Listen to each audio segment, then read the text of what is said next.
Lévinas m'est resté dans la chair comme une écharde. Et la rencontre avec Lévinas, peut-être pour moi, se compare comme certaines rencontres amoureuses. C'est-à-dire, on rencontre une personne et puis il ne se passe rien. Et après quelques années, on le rencontre de nouveau dans de nouvelles circonstances. Et c'est une amour folle. Donc, avec moi, Lévinas n'a jamais été une amour folle, mais plutôt une folie. C'est quelque chose qui m'empêchait de m'endormir, un cauchemar.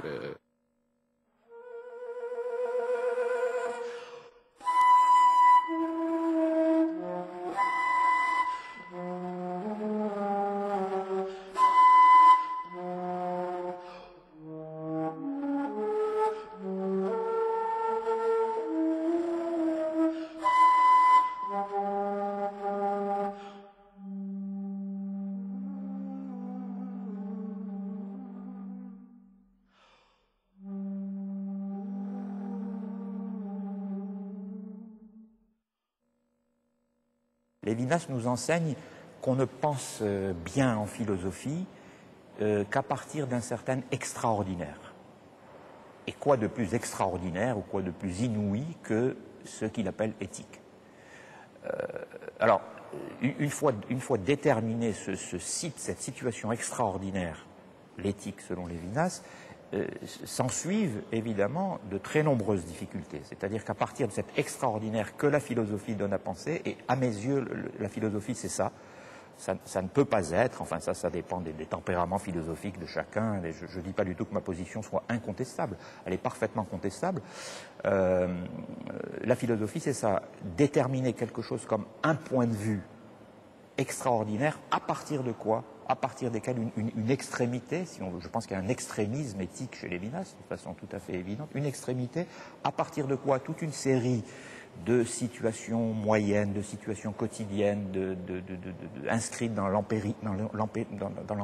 l'empiricité de tous les jours, peuvent être pensées à nouveau frais, c'est-à-dire de façon entièrement nouvelle. Lévinas aujourd'hui, pour moi, c'est d'abord et avant tout une manière de pratiquer la philosophie. Et on le sait, une manière de pratiquer la philosophie de manière phénoménologique et avec l'originalité indéniable qui est celle de Lévinas. Pratiquer philosophiquement la phénoménologie, cela veut dire ne pas arrêter de la porter à sa propre limite, de la laisser se porter elle-même à sa propre limite, qui la porte vers des questions qu'elle peut discerner peut-être, mais qui lui échappent en même temps et qui sont toujours des questions de type éthique et politique. Alors, le deuxième point que je voudrais souligner, c'est que cette pratique philosophique de la phénoménologie aboutit à quelque chose qui est moins dans l'air du temps par certains côtés, qui est, me semble-t-il, enfin en tout cas personnellement c'est comme ça que je lis et que j'assume Emmanuel Lévinas, que c'est aussi une manière de redonner vie à ce qu'on peut appeler peut-être plus le métaphysique que la métaphysique. Lévinas a souvent, surtout à l'époque de Totalité infinie, revendiqué le mot de métaphysique, mais je crois qu'il le prenait davantage, et on pourrait penser à Merleau-Ponty qui a un grand article sur le métaphysique dans l'homme, eh bien Lévinas me paraît en être assez proche en disant qu'au fond, pratiquer la phénoménologie comme éthique, c'est ouvrir un espace de sens qui est un espace de sens métaphysique, toujours au-delà de ce qui est nature et naturel. Et ce métaphysique, il est au cœur même de l'homme, de l'humain, de tout l'humain. Et c'est pourquoi, c'est le troisième point que je voudrais dire, cela permet à Lévinas d'être à la fois extrêmement contemporain, philosophe, phénoménologue, mais en même temps métaphysicien au sens précis qu'on peut donner, le métaphysique de la métaphysique, et de dire au fond que cette pratique, elle n'arrête pas d'être ressourcée dans des traditions qui sont à la fois, on le sait pour Lévinas, et je crois de manière pratiquement inséparable, la tradition philosophique la plus classique de l'Occident, mais aussi pour lui la tradition judaïque en particulier, avec sa version talmudique. Je crois que ce qu'il en retirait, c'était dans chacune de ces traditions d'être attentif à ce qui, dans ce tissu des traditions, vient toujours interrompre ce tissu, c'est-à-dire l'aspect d'éclair de ce qui vient briser d'une certaine manière et en même temps relancer l'interprétation.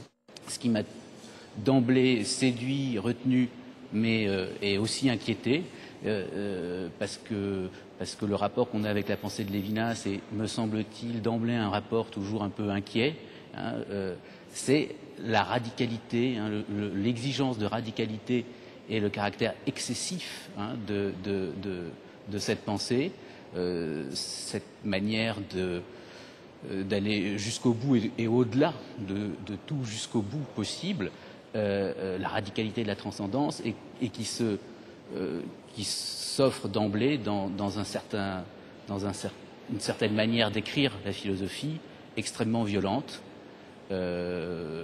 paratactique, oui, un style à la fois elliptique et violent et pourtant extrêmement suggestif, et que depuis, j'ai pas cessé d'être retenu par ce qu'il y avait là. Donc voilà, au fond, ce qu'a été ma rencontre avec Lévinas et le fait qu'au fond, j'ai toujours eu le sentiment que cette pensée qui thématiquement développe quelque chose qui est de l'ordre du...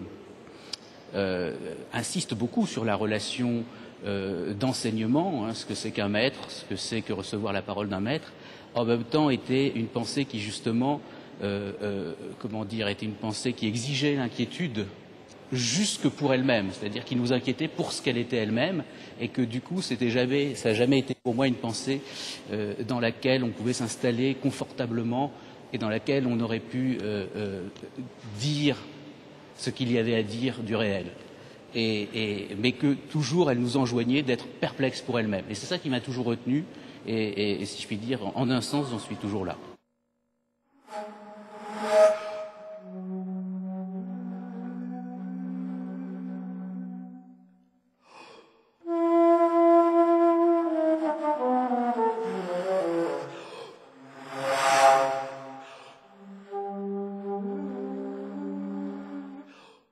La caresse comme le contact et sensibilité. Mais la caresse transcende le sensible. La caresse consiste à ne se saisir de rien, à solliciter ce qui s'échappe sans cesse de sa forme vers un avenir, jamais assez à venir, à solliciter ce qui se dérobe comme s'il n'était pas encore. Elle cherche, elle fouille. Ce n'est pas une intentionnalité de dévoilement, mais de recherche, marche à l'invisible. Dans un certain sens, elle exprime l'amour, mais souffre d'une incapacité à le dire. Elle a faim de cette expression même, dans un incessant accroissement de faim. À côté de la nuit de l'insomnie, la nuit du caché, du clandestin, du mystérieux, patrie du Vierge, simultanément découvert par l'éros et se refusant à l'éros, ce qui est une autre façon de dire la profanation. La caresse ne vise ni une personne, ni une chose. Elle se perd dans un être qui se dissipe, comme dans un rêve impersonnel, sans volonté et sans résistance. Une passivité, un anonymat déjà animal ou enfantin, tout entier déjà à la mort. Un non-moi amorphe emporte le mou dans un avenir absolu où il s'évade et perd sa position de sujet. Son intention ne va plus vers la lumière, vers le sensé. Toute passion, elle compatit à la passivité, à la souffrance, à l'évanescence du tendre. Elle meurt de cette mort et souffre de cette souffrance. Ce qu'elle découvre ne s'offre pas comme signification et n'éclaire aucun horizon. Le féminin offre un visage qui va au-delà du visage. Le soi en tant que corps sous la vue d'autrui, sous accusation, importe au plus haut point chez Lévinas, et sans avoir recours à une psychologie quelconque ou à une psychanalyse, Lévinas nous offre l'expérience du sensé avant que le sensé ne soit intentionnalité. C'est très important. La rencontre de Lévinas, elle s'est faite pour moi certainement à plusieurs niveaux. Je la placerai, ou je placerai l'ensemble de ces occurrences sous le régime d'une phrase qui est celle qu'il prononce, qu'il écrit à propos de sa propre rencontre avec Husserl. Rencontrer un homme, c'est être tenu en éveil par une énigme, dit-il. Bien, je dirais que pour ce qui me concerne, j'ai vécu la rencontre ou les rencontres avec Emmanuel Lévinas sous le régime de ces énigmes. Il y a eu un renouveau de la phénoménologie française, comme une deuxième génération de phénoménologues français après Sartre et Merleau-Ponty, et où ça fait une configuration où le nom de Lévinas compte, à côté d'autres, hein, comme celui de Michel Henry, qui est moins connu d'ailleurs, mais enfin qui compte aussi, ou Jacques Derrida, qui a, même si on ne peut pas l'étiqueter comme phénoménologue, a gardé un rapport fort à la phénoménologie. Et tout ça fait une configuration de rapport à la phénoménologie où justement le geste lévinassien comme geste d'emphase, comme geste d'excès, comme geste de mise en péril de l'exigence phénoménologique elle-même, compte comme un repère important, hein, qu'on ne cesse de discuter et de tenter de prolonger.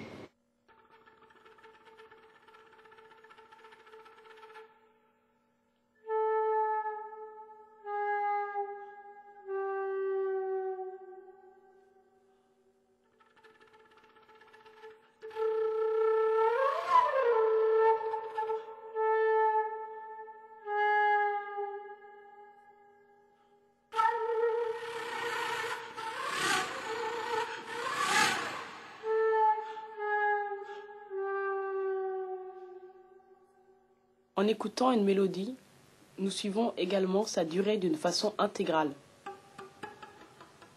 Sans tenter l'analyse des phénomènes musicaux complexes, nous pouvons dire que les instants de la mélodie n'existent que dans la mesure où ils s'immolent à la durée, qui dans la mélodie est essentiellement continuité. Pour autant que la mélodie est vécue musicalement, qu'elle n'est pas contrôle exercé par le professeur qui écoute son élève, c'est-à-dire travail et effort, il n'y a pas d'instant dans la mélodie.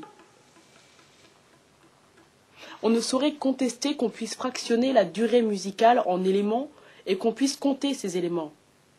Mais chaque instant ne compte pas. Les instants de la mélodie ne sont là que pour mourir.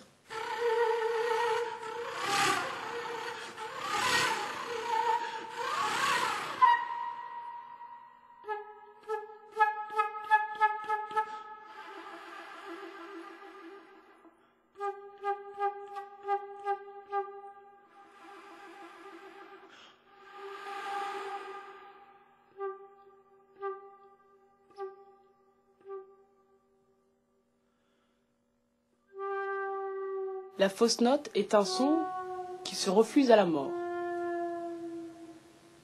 Le présent ne s'y évanouit pas pour la réflexion seulement qui le déclare insaisissable. Par sa manière même de se produire dans une mélodie, il est évanescence. Il est entaché de nullité. Il n'y a pas de la musique comme il y a des êtres réels, de reproduction possible qui ne soit pas sa réalité même avec son rythme et sa durée. La musique est, par excellence, jouée. Il n'y a pas d'image mentale de la mélodie. La reproduire, c'est la rejouer mentalement. Et l'inaptitude pour le jeu pur constitue peut-être la raison principale de l'ennui mortel des adultes endurcis qui fréquentent les concerts par devoir.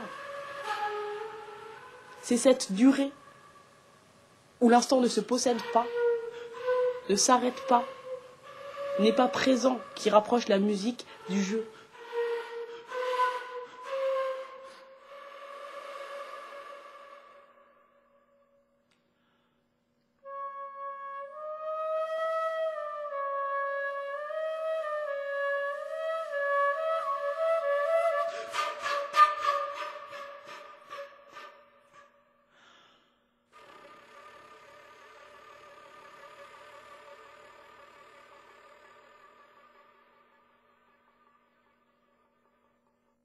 Mon père a accompagné non seulement mon travail d'interprète auquel il tenait tant, qui était pour lui la condition sine qua non de la pratique artistique, avoir les mains, avoir la musique dans les mains.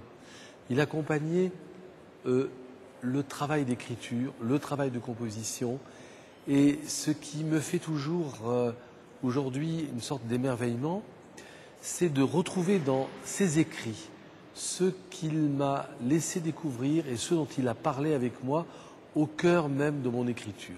La question de la mélodie, la question du souffle, la question de l'essence de la mélodie, de la renaissance de la mélodie, eh bien, était en même temps la question de la mort de la mélodie. J'ai découvert l'essence du mélodique dans la composition musicale quand j'ai vécu la première angoisse réelle de la mort de mon père. Il était hospitalisé et il s'étouffait parce qu'il y avait une pneumonie, on a cru que j'allais le perdre. Et cette question de la renaissance et de l'inspiration et de l'expiration du mélodique que j'ai développé dans beaucoup de mes œuvres et auquel il a accepté de prêter sa main de philosophe et sa plume, nous avons écrit ensemble certains textes théoriques, eh bien je l'ai redécouvert de l'existence à l'existant. Cette mélodie qui meurt, ce son qui meurt, cet essoufflement du timbre, cette essence de la mélodie qui s'élance et qui retombe par le mouvement respiratoire, c'est-à-dire qu'il n'y aurait de mélodie, il n'y aurait de timbre qui ne serait pas pure matérialité, mais qui serait l'au-delà du son, ce serait cet essoufflement du son, cette mort du mélodique. Et je considère dans ce sens-là que le texte de l'existence à l'existant est un texte fondateur en pleine période sérielle, en 1947, au moment où Artaud s'étouffe dans la rhétorique qui ne peut plus rien dire, qui est fragmentée de la conférence du Vieux Colombier, au moment de l'éclatement surréaliste du mélodique et sériel du mélodique, ce texte est un véritable texte qui permet de repenser l'essence du mélodique.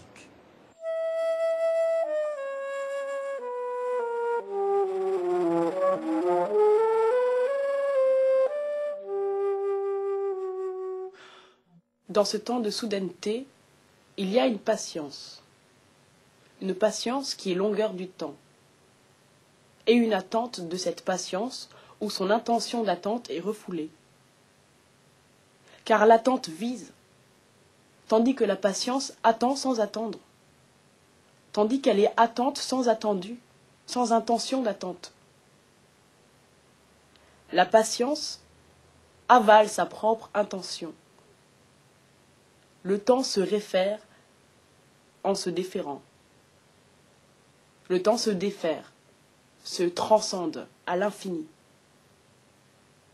Et l'attente sans attendu, le temps lui-même, se retourne en responsabilité pour autrui. On peut trouver là une notion de transcendance sans visée et sans vision, un voir qui ne sait pas qu'il voit, une pure patience, un pur subir, un éveil qui est éveil à l'égard du prochain, une soudaineté qui devient la proximité du prochain.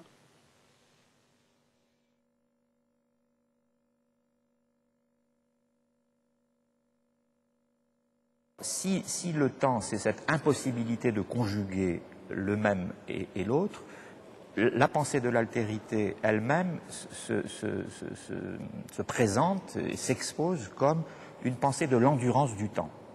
Au fond, être dans le face-à-face avec un visage, c'est endurer quelque chose d'une temporalité. Et cette endurance se donne, me semble-t-il, exactement comme ce qu'on pourrait appeler une impatiente patience. Hein, c'est ce que ce texte aussi donne à lire. Une patience, parce que l'endurance relève d'une patience. La patience, c'est au fond ce que Lévinas, la nomination lévinassienne de la patience, c'est passivité plus passive que toute passivité. Donc, une patience de l'endurance de la durée, en quelque sorte, mais cette patience est travaillée, traversée, c'est ce que Lévinas appelle dans un texte qui est très voisin de celui-ci, dans le même texte, attente sans visée d'attendu. Il y a quelque chose qui relève d'une patience de l'attente, Mais comme l'attente sait très bien qu'elle attend ce qui ne se laissera jamais recouvrir, enfermer dans un concept, qui serait à la mesure d'une pensée, à la mesure du pensable, cette attente est aussi une sorte d'impatience de tous les instants. Je pense que c'est ce que j'appelle pour ma part messianité ou messianicité du temps, c'est ça, c'est-à-dire quelque chose qui s'endure d'une patience, de la longue durée du temps, mais qui s'interrompt sans cesse dans l'instantanéité qui est l'instantanéité de la rencontre du visage, c'est-à-dire dans une impatience. Il faut que ça arrive et ça n'arrive pas. C'est exactement ça, la temporalité selon Lévinas, c'est-à-dire la temporalité de l'altérité ou l'altérité de la temporalité. Il me semble qu'on est jeté au milieu d'une difficulté redoutable quand même qu'on rencontre à lire Lévinas. On est jeté d'emblée dans la diachronie du texte lévinassien lui-même. Hein, la diachronie, alors ce mot est un peu compliqué, mais ce clignotement de moments du texte lui-même. Hein, Lévinas thématise la diachronie, mais son texte lui-même est diachronique, en particulier dans Autrement qu'être. Ce clignotement de moments ou de phases telles que il ne se laisse pas comprendre, envelopper dans une durée, il ne se laisse pas articuler selon quelque logique que ce soit, puisque dans la diachronie, il y a l'idée d'une pure interruption, hein, d'une pure interruption du dit par le dire. Nous sommes sans arrêt sollicités par l'événement, que tout arrive dans la frénésie, dans la précipitation, et que c'est par rapport à cela qu'il faut situer cette question de la patience. Mais alors, le surcroît, eh bien, je dirais que sans doute le surcroît par rapport à cette précipitation, ce serait de ne plus se focaliser dans l'attente même sur un attendu, attente sans attendu. Il insiste sur cette formule qu'il trouve lui-même sans doute dans L'attente l'oubli chez Blanchot, texte auquel il attribuait, je crois, une énorme importance.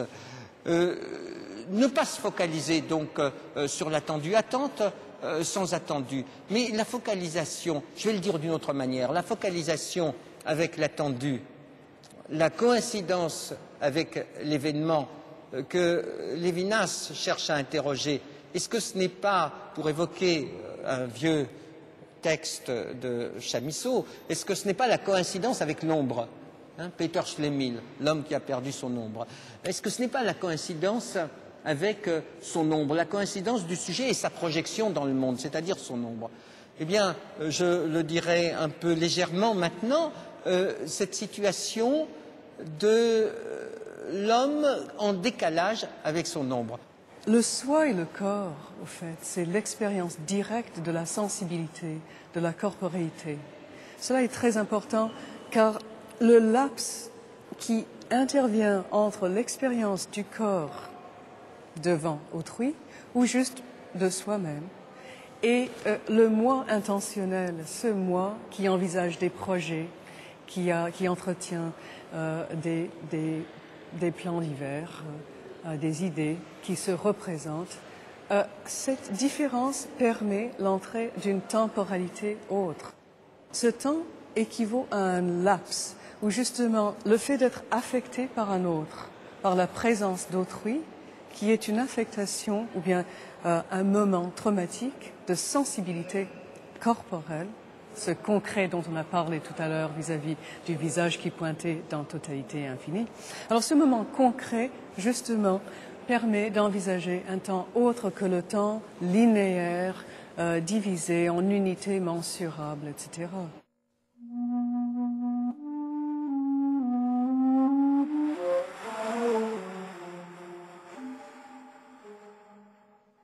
Obsession par l'autre, mon prochain, m'accusant d'une faute que je n'ai pas commise librement, qui ramène le moi à soi en deçà de mon identité, plutôt que toute conscience de soi et me dénude absolument. Faut-il appeler créaturialité cette en-deçà, dont l'être ne garde pas la trace? Revenir à soi, ce n'est pas s'installer chez soi. Fut-on dépouillé de tout acquis? C'est comme un étranger, être pourchassé jusqu'à chez soi, contesté dans son identité et dans sa pauvreté même qui, comme une peau, enfermerait encore le soi, l'installerait ainsi dans une intériorité déjà ramassée sur soi, déjà substance. C'est toujours, à nouveau, se vider de soi, s'absoudre de soi, comme dans une hémorragie d'hémophile, en deçà de son unité nucléaire, encore identifiable et protégée, jusqu'à l'identité quasi formelle d'un quelqu'un, mais toujours dérangé en soi au point de ne plus avoir d'intention, s'exposant davantage par-delà l'acte de s'exposer, répondant de cette exposition même, parlant. Et là, indéclinable, parlant, c'est-à-dire exposant son exposition même. Malgré moi, pour un autre, voilà la signification par excellence et le sens du soi-même, du ce, accusatif ne dérivant d'aucun nominatif, le fait même de se retrouver en se perdant.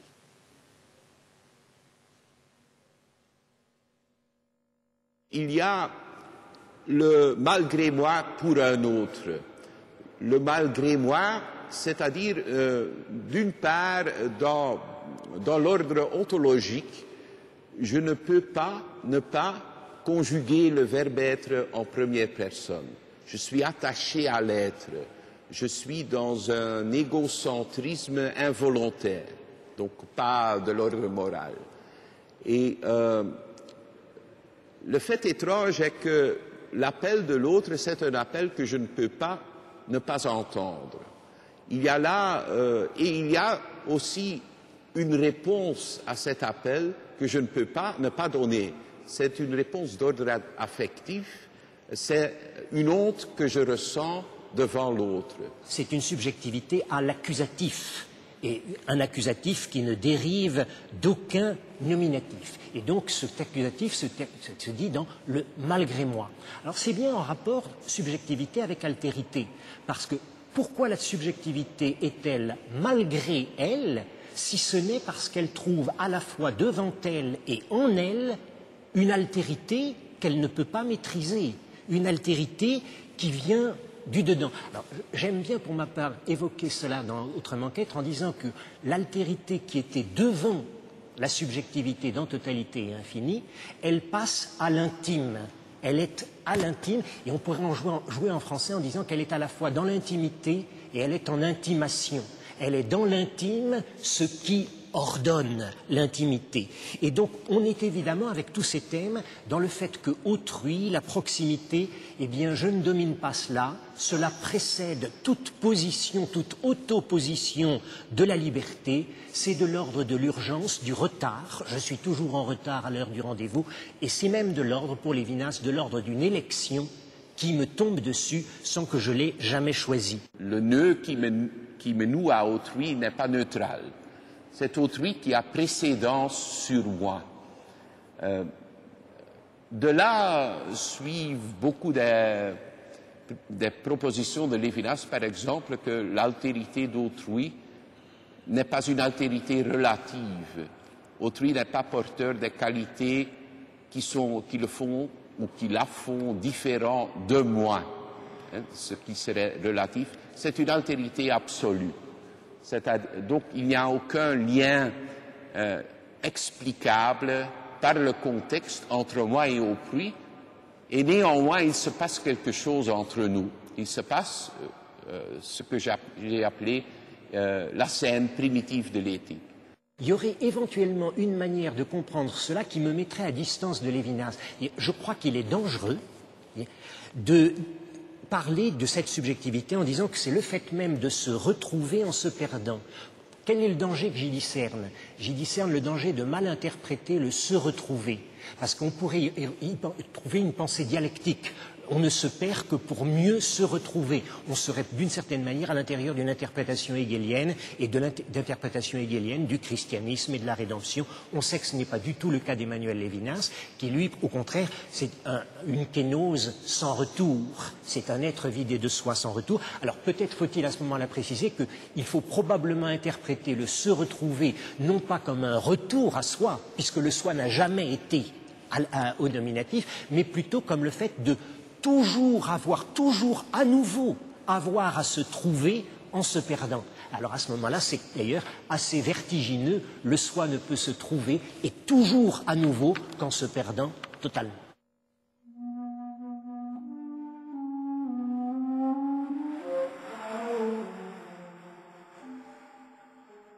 La responsabilité pour l'autre est une immédiateté antérieure à la question, précisément proximité. Elle est troublée et se fait problème dès l'entrée du tiers. Le tiers introduit une contradiction dans le dire, dont la signification devant l'autre allait jusqu'alors dans un sens unique. C'est, de soit, limite de la responsabilité, naissance de la question « qu'ai-je à faire avec justice ?» Question de conscience.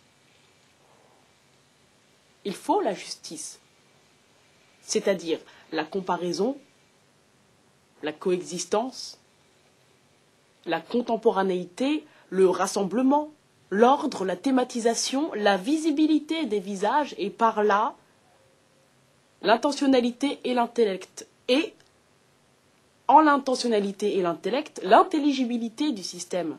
Et par là aussi une coprésence sur un pied d'égalité, comme devant une cour de justice.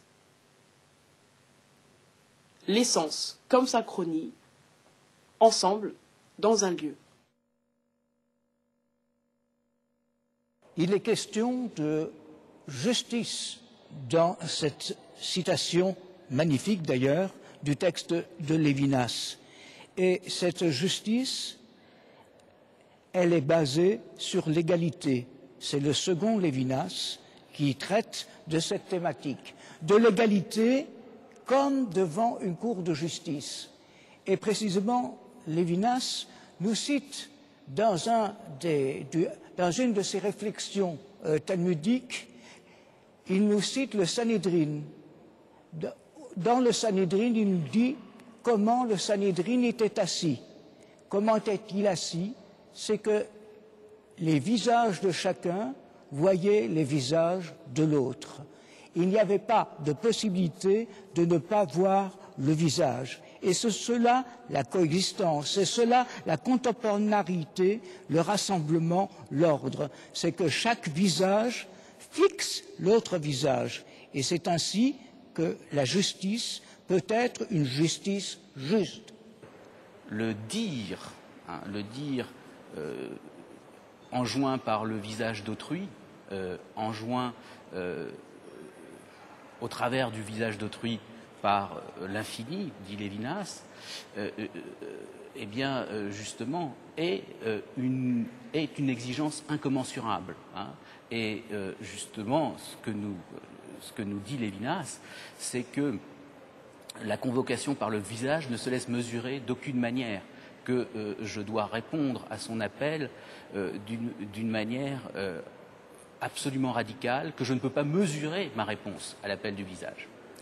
Et pourtant, il y a un fait, et c'est un fait qui s'impose, c'est un fait qui n'est pas simplement un fait empirique, qui n'est pas simplement un fait transcendantal, mais qui a la force d'un fait. Il y a toujours le tiers, c'est-à-dire au moins un troisième homme, et dès lors la pluralité des êtres humains. Et dès lors, effectivement, il faut, d'un certain point de vue, mesurer ce qui ne doit jamais se laisser mesurer. Il faut une exigence de justice. Et ce qu'il y a d'incommensurable dans la relation à autrui, qui va être dite plutôt la relation éthique, doit d'un autre côté être mesuré. Donc d'un côté, il faut tenir l'incommensurabilité de l'exigence éthique avec ce qu'elle a d'insupportable et de sans concession, et d'un autre côté, il faut mesurer. Alors, voilà ce dont nous parle cette citation. On met visage au pluriel dans cette citation. C'est un grand problème dans Lévinas. Le visage me convoque, et c'est toujours le visage au singulier comme une espèce, c'est pas simplement d'absolu, comme un au-delà de l'absolu. Et en même temps, d'un autre côté, il y a des visages. Il faut faire en sorte qu'ils tiennent ensemble. Et c'est cela que dit la justice. Et on sait qu'il y a, que l'ordre de l'être et l'ordre de la justice et l'ordre de la philosophie, ici, se redoublent, sont sur le même plan et se redoublent comme le milieu ou le lieu qui vient compenser ou pondérer l'excessif et l'inesquivable de l'épreuve d'autrui.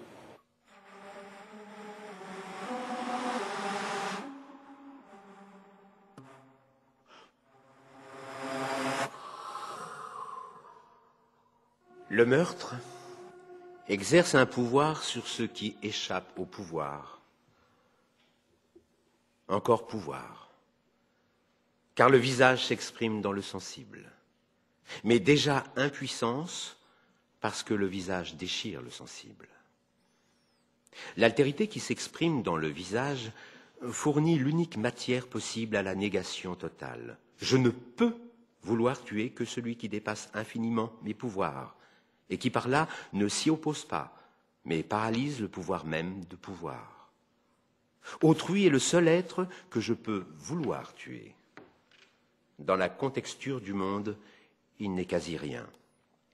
Mais il peut m'opposer une lutte, c'est-à-dire opposer à la force qui le frappe, non pas une force de résistance, mais l'imprévisibilité même de sa réaction.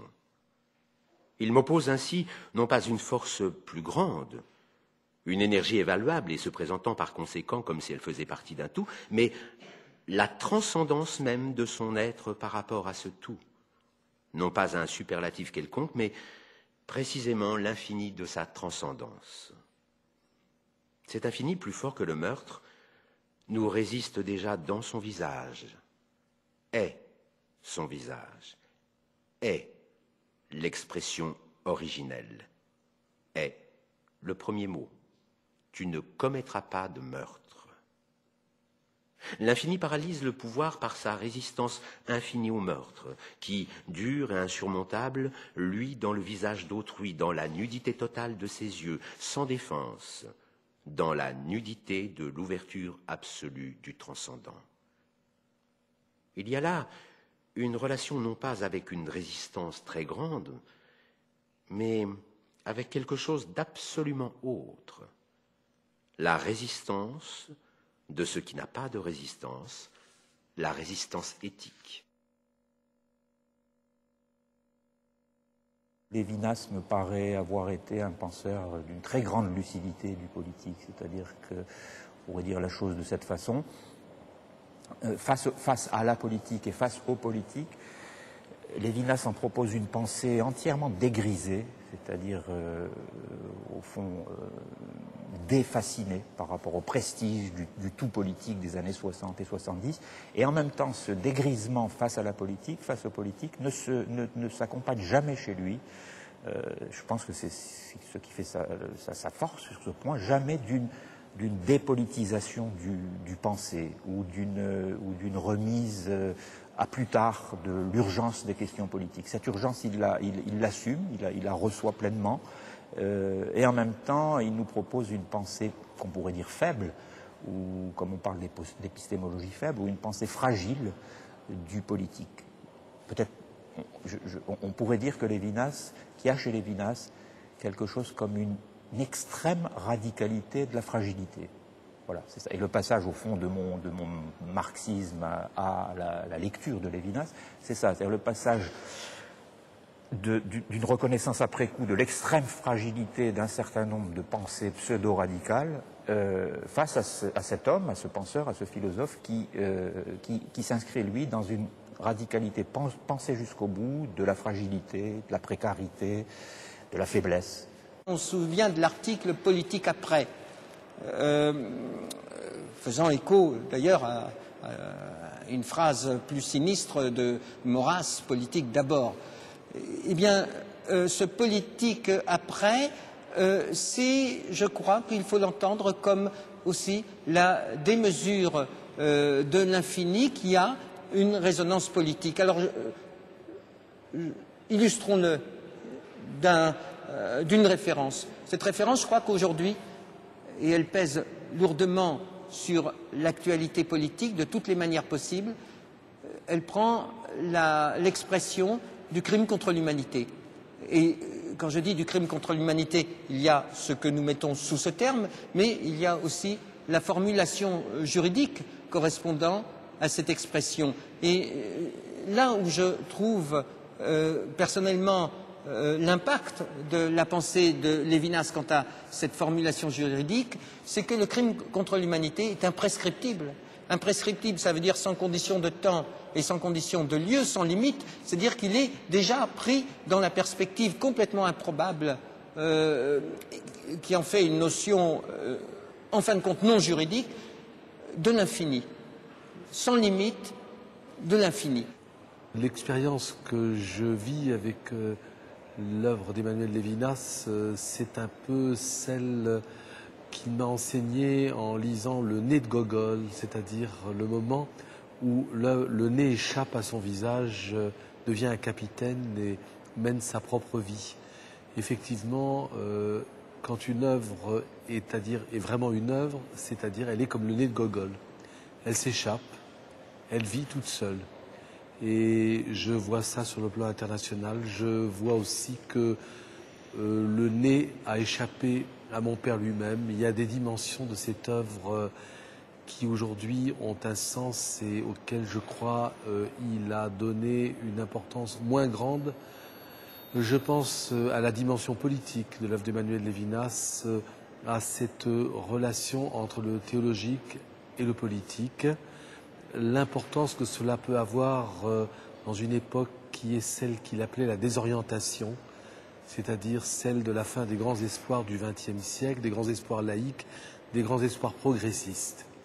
Et à partir de cette expérience de la disparition de cet espoir qui venait de l'Est, même s'il en avait connu les horreurs, il a tout de même vu la révolution de 17, eh bien, cette relation entre le théologique, le politique, cette question du visage qui n'est pas strictement, on pourrait dire, moraliste, elle est même tragique, prend une importance qui, parce que c'est une œuvre, échappe, comme ce nez de Gogol, à l'interprétation d'Emmanuel Lévinas, mon père lui-même.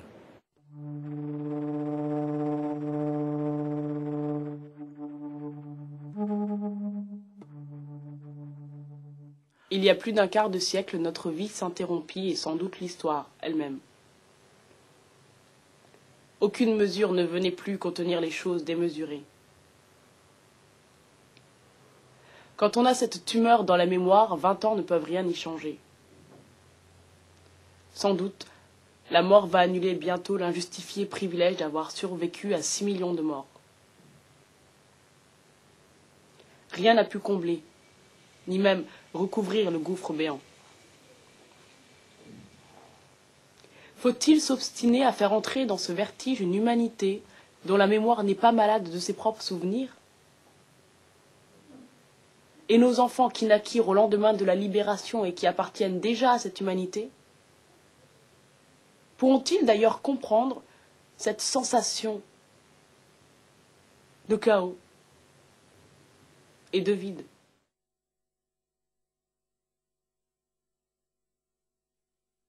C'est un père qui m'a donné la sensation que je vivais une renaissance. Je suis arrivé après la Shoah, je suis arrivé après l'horreur de la guerre, je suis arrivé en survivant, en renaissant d'une certaine manière. Mon nom, Michael, était une interrogation.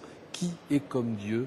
Et selon lui, c'était ce nom qui était la seule manière d'honorer tous ceux qui étaient morts. Mais il m'a donné le sentiment, j'ai vécu avec lui dans un jardin, il dirigeait une école, un jardin qui était une sorte de jardin d'Éden, un jardin où je voyais les jeunes, la nouvelle renaissance juive se mouvoir, et j'avais l'impression que la mort n'était plus de ce temps. Et cette sensation d'être émancipé de la mort et d'être consolé par là même de la Shoah, c'est pour moi une très grande dette et un très grand souvenir. La seconde fois où j'ai rencontré Lévinas, c'était à une conférence organisée par les psychanalystes à Montpellier, et je me souviens que nous avons passé ensemble le Shabbat. Il était pratiquant et par conséquent il n'a pas assisté aux séances du samedi à l'hôtel à Grenoble, et nous avons travaillé le commentaire de Rashi sur la paracha de la semaine. Il ne faut pas sous-estimer, si je puis dire, l'effet de double susceptibilité qui vient se concentrer sur l'œuvre de Lévinas, c'est-à-dire la revendication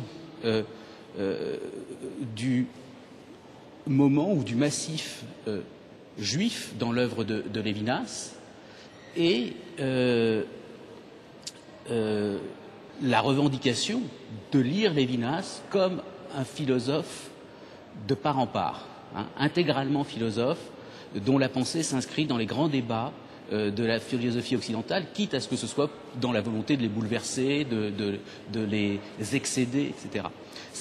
Là, il y a comme une espèce je dirais, de double susceptibilité symétrique, où chaque pan, où chaque moment de l'œuvre se sent comme éventuellement non reconnu par l'autre, et des effets de méfiance symétriques. Et il y a quelque chose d'important ici qui se joue, donc on ne peut pas en parler plus avant là comme ça, on peut juste désigner que c'est le lieu quand même, un point névralgique. Et il faudrait souligner que, et c'est pas à sous-estimer, parce que Lévinas n'a cessé de se soucier du monde tel qu'il nous arrive, de ce qui arrive dans le monde. Il avait dit, je crois, je ne peux pas me tromper, c'est à propos de Maïmonide, ou peut-être à propos d'un autre, qu'il faut savoir mêler un philosophe aux heures et aux soucis du temps, aux préoccupations du temps. Et c'est vrai que ce problème que je signalais, ou cette tension, cette espèce de double susceptibilité possiblement intéressante et productive, mais possiblement aussi le lieu d'une certaine négativité, eh bien, elle est mêlée à ce qui arrive, et elle est mêlée aussi à des questions qui touchent au renouveau d'affirmation identitaire communautaire, aux questions de situations de crise ou de malaise qui se jouent dans la société française et qui sont multiples, et où la pensée de Lévinas va se trouver parfois légitimement convoquée, parfois embarquée de manière plus ou moins contestable dans des enjeux du temps très sensibles. Et ça aussi, ça constitue quelque chose qu'on aura à ausculter et à vivre.